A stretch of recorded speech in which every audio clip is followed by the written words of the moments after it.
Richard, mňa by veľmi zaujímalo, že aké sú vlastne špecifika toho zamestnávania tých ľudí, aj keď ste niektoré veci menovali. Lebo ja by som chcela s vami naozaj skúsiť tak akože naozaj nadrobne rozobrať, že predstavte si, že je tu, a ja poznám veľmi veľa hodnotových malých a stredných podnikateľov, ktorí by možno za určitých okolností prijali do svojho tímu znevýhodneného človeka, ale pokiaľ naozaj nemajú o tom dosť znalostí a nevedia si to celkom predstaviť, tak je veľmi ťažké akoby sám sa v tom zorientovať. Takže ja by som chcela s vami vlastne rozobrať tú možnosť, či si viete predstaviť, že firmy, ktoré majú 4-5 ľudí, 10 ľudí, 12 ľudí, a z akých okolností, ako vlastne nájsť nejakého človeka, ktorý by možno mohol mať nejaké znevýhodnenie a byť zapojený do takého tímu. Veľakrát tí znevýhodnení sú veľmi prácechtiví, ich volám.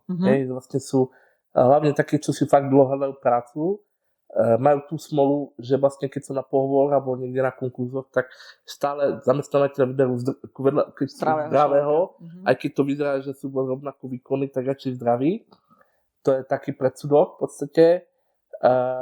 Majú svoje aj nejaké drobné nevýhody, ale to fakt nie sú až také veľké. Sú rôzne podľa toho postihnutia, ale tí ľudia sú zapálení pre tú prácu, sú veľmi lojálni a sú vlastne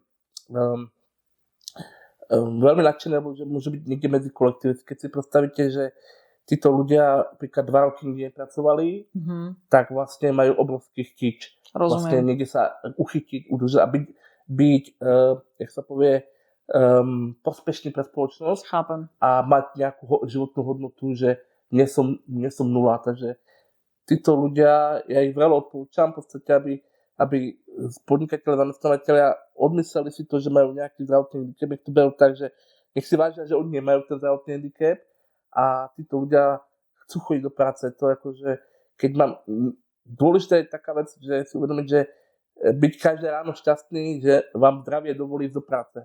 Aj tí zdraví ľudia, lebo život je nevyspytateľný a život nie je spravodlivý. A vie sa veľmi rýchlo akože a ľahko sa to zmení. Zmeniť. Poznám vyhorených ľudí, ktorí vlastne majú dneska psychické problémy a vlastne sú radi, že niekde môžu byť užitoční.